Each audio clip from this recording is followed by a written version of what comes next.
আছে, জুবাইরও আছি, এবং আমাদের এই টেলিভিশন স্ক্রিনে যারা দেখছেন, এই টেলিভিশন স্ক্রিনে আপনাদের অবধি পৌঁছে দেওয়ার পেছনে যে মানুষগুলো কাজ করেন তেমনই একজন মানুষ আমাদের সাথে আছেন। মূলত আমরা বিভিন্ন সময়ে যেই স্থির চিত্রগুলো দেখি সামাজিক যোগাযোগ মাধ্যমে, দেখতে দেখতে হয়তো কিছু ছবিতে আটকে যায়, যিনি ক্যামেরার ভিউ ফাইন্ডার দিয়ে সেই ছবিগুলোর দিকে তাকান এবং নিজের মতো করে উপস্থাপনের একটা লক্ষ্য খুঁজে বের করেন, উপলক্ষ তৈরি করেন, তেমনই একজন মানুষ আছেন। খুব সহজেই যদি বলি একজন ফটোগ্রাফার আছেন, কিন্তু আমি ফটোগ্রাফার বলতে চাই না, একজন স্থির চিত্রশিল্পী আছেন, ছবির মানুষ আছেন আমাদের সাথে, মোহাম্মদ নূরে আলম। শুভ সকাল, স্বাগত সকালের বাংলাদেশে। কেমন আছেন নূরে আলম ভাই? আছি আলহামদুলিল্লাহ, ভালো আছেন? চমৎকার। আমরা তো জানি যারা আসলে মানে ছবি তোলেন, ফটোগ্রাফার, তাদের আসলে অনেক সকালে ওঠার অভ্যেস আছে। তা আপনাকে নিশ্চয়ই খুব সকালে আজকে কেমন উঠাইনি? হ্যাঁ, ওটা তো অভ্যাস আছে, সো সমস্যা নেই। নূরে ভাই, আপনার কাজ যতটুকু জানি মোটামুটি সারা বাংলাদেশে আপনাকে নিয়ে গেছে। মোটামুটি আপনি বাংলাদেশের বিভিন্ন প্রান্তে ঘুরে বেরিয়েছেন, পাখির চোখে দেশ দেখেছেন, ভিউ ফাইন্ডার দিয়ে দেখেছেন। সবচেয়ে সুন্দর বাংলাদেশের কোন প্রান্তকে মনে হয়েছে? যদি বলতে হয় তাহলে হচ্ছে যে রাঙ্গামাটি, বান্দরবন, অ্যান্ড লাস্ট আমি একটা জায়গায় গিয়ে আসছি হচ্ছে আমের শহর রাজশাহীতে, নওগাঁতে। আমি লাস্ট উইকে গিয়ে আসছি, ওখানে আমি 2 দিন আমার একটা প্রজেক্টে কাজে যাওয়া হয়েছিল। দেন ওইখানকার যে ল্যান্ডস্কেপ নেচারগুলো খুবই সুন্দর ছিল, মানে খুব উপভোগ করছি। আমার যদিও আমাদের যাওয়ার পথে আমাদের গাড়িটা অ্যাক্সিডেন্ট করছে, আমাদের অনেক লং জার্নি করতে হয়েছে সেটা, বাট যাওয়ার পরে ওই জায়গাটাতে যে জিনিসগুলো দেখেছি, যে জায়গাটা মানে দেখলাম, উপভোগ করছি, ছবি তুললাম, ভিডিও নিছি, সবকিছু মিলে লাস্ট মোমেন্টে সব ভালোই ছিল। মানে যত ক্লান্তি ছিল ক্লান্তি চলে গেছে, ক্লান্তি চলে গেছে। হ্যাঁ, অনেক পথ, মানে আসলে বাংলাদেশের সৌন্দর্য কিন্তু ঢাকা থেকে যখন আমরা বের হই তখনই আস্তে আস্তে চোখে আসা কিন্তু শুরু হয়। আমাদের কিন্তু ড্রাইভগুলো সুন্দর, আমাদের যখন আমরা হয় না, যদি আমরা সাফারের পরে ওইদিকে যাত্রাবাড়ির পরে, হ্যাঁ, ও এখান থেকে বের হয়ে যাবে, ঢাকা থেকে বের হয়ে গেলে আসলে সৌন্দর্যটা চোখে আসে। ফটোগ্রাফার কেন হলেন?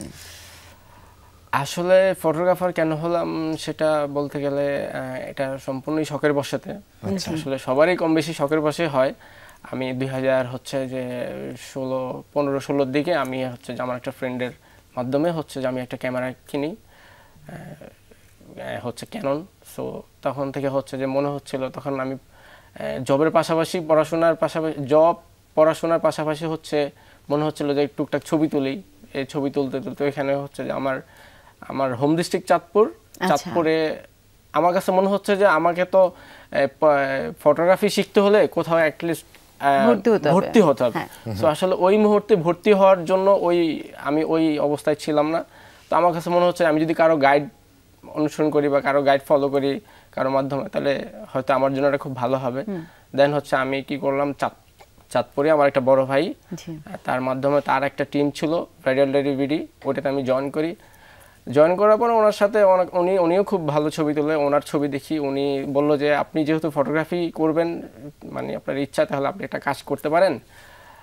এই হচ্ছে যে আপনি সকালবেলা বের হবেন, ইভেন কয়েকজনের ছবি দেখবেন। উনি আমাকে কয়েকজনের নাম বললো, আমি তাদেরকে ফলো করলাম। বিশেষ করে আমাদের বাংলাদেশেরই একজন মানে খুব ভালো হচ্ছে আব্দুল মমিন ভাই, আপনারা চেনেন হয়তো। ওনার ছবি আমি অসংখ্য দেখেছি। আরও অনেকে আছে, নাম বলা যাবে। সো তাদের ছবি দেখি, অ্যান্ড সকালবেলা হচ্ছে বিভিন্ন আমার চাঁদপুর শহরে ভোরে ঘুম থেকে উঠেই হচ্ছে যে আমি ওই রাস্তাঘাট অ্যান্ড হচ্ছে আমাদের বড় স্টেশন হচ্ছে আরও কিছু জায়গা, সেগুলা ঘুরে ঘুরে হচ্ছে যে ভোরবেলা গিয়ে হচ্ছে একদম খালি মোমেন্টটা কিভাবে ক্যাপচার করা যায়, সে বসে থেকে একটা ছবির জন্য হচ্ছে দীর্ঘক্ষণ বসে থাকি। অ্যান্ড দেন অনেকটা সময় ধরে একটা মোমেন্টের জন্য ওয়েট করা লাগতেছিল, যে একটা ল্যান্ডস্কেপ আমি ছবিটা পাচ্ছি বা একটা বসে আছি, একটা পাখি উড়ে গেলে আমার এই ছবিটা দেখতে ভালো লাগছে। সো এই টাইপের এগুলো আর কি ট্রাই করতে তার মানে মোটামুটি ছোটবেলায় আপনার স্বপ্ন ছিল না ফটোগ্রাফার হওয়ার, বড় হয়ে পরিণত বয়সে ছবির প্রতি প্রেমে পড়েছেন। আচ্ছা, কেন ছবির প্রতি আগ্রহ হলো বা কেন প্রথম ক্যামেরাটা কিনলেন সেই গল্পটা শুনবো, তবে তার আগে একটা বিরতিতে যাওয়ার প্রয়োজন আমাদের। ছোট্ট একটা বিরতি নিচ্ছি, বিরতি পর সকালে বাংলাদেশ, আপনাদের সবাইকে স্বাগত। রুনি আছে, জুলহা জুবাইর আপনাদের সাথে আছি, এবং ছবির এই মানুষদের কথা হয়তো এই গল্পগুলো সবসময় বলবার আমাদের সুযোগ হয় না। স্থির চিত্র আমরা দেখি, সবচেয়ে বড় বিষয় হচ্ছে সামাজিক যোগাযোগ মাধ্যমের কল্যাণে এখন আমরা প্রচুর সংখ্যক স্থির চিত্র গ্রাহকদের সাথে পরিচিত হয়েছি, কিংবা চলচ্চিত্র গ্রাহকদের সাথে পরিচিত হয়েছি, যাদের গল্প হয়তো আমাদের কারোই জানবার সুযোগ হয় না। তেমনি একজন গুণী মানুষকে সম্প্রীতি হারিয়েছি। এই সপ্তাহতেই চঞ্চল মাহমুদ দীর্ঘদিন তিনি সংগ্রাম করেছেন, লড়াই করেছেন, প্রকৃতির সকল প্রতিকূলতাকে জয়ী হওয়ার চেষ্টা করেছেন, প্রতিকূলতার বিরুদ্ধে দাঁড়িয়ে। তার সাথে তার সহধর্মিনীর একটা অসাধারণ যুদ্ধ জয়ের যাত্রা আমরা জানি, বন্ধুসুলভ যুদ্ধ জয়ের যাত্রা আমরা জানি, কিন্তু শেষ আমাদের প্রকৃতির কাছে ধরাশায়ী হতেই হয়। প্রকৃতি সবসময় জিতে যায়।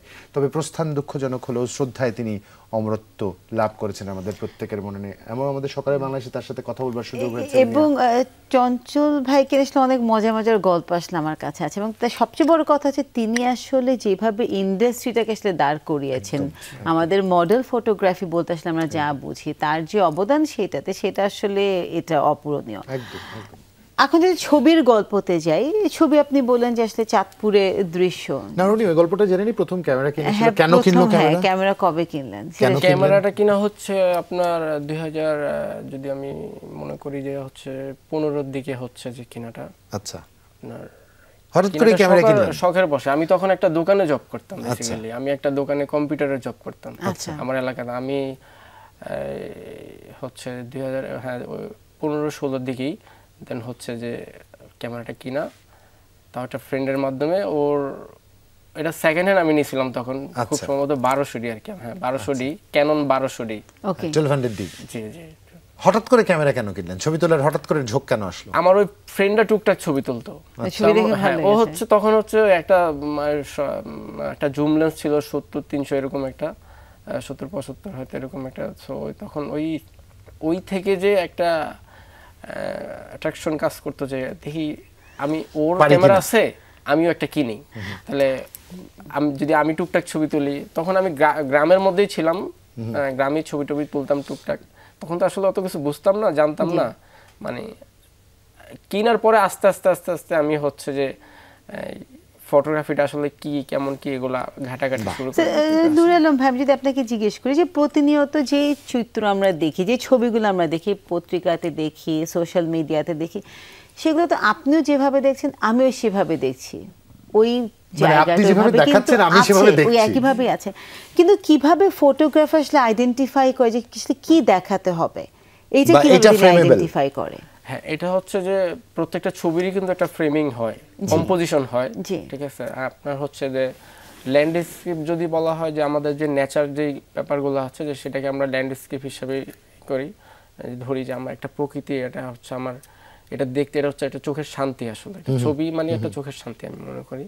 তো ওইভাবেই দেখা, আর ওই দেখাটাকেই হচ্ছে যে আমি বুঝবার চেষ্টা করছি, আমরা যেটা জানবার চেষ্টা করছি, ধরুন আমাদের চোখ দিয়ে আমরা দেখছি, আপনাদের দৃষ্টিতেও আপনারা দেখছেন। একজন চিত্রগ্রাহক কি করে বেছে নেন যে হ্যাঁ এটা ফ্রেম হওয়ার যোগ্য বা এটাকে ফ্রেম করা যায়, অথবা কিভাবে তিনি ফ্রেম করলে সেটা আসলে একটা দেখার মতন ছবি হয়, আর আমরা যখন সেই ছবিটা তুলি তখন সেটা আসলে ডিলিট হয়ে যায়?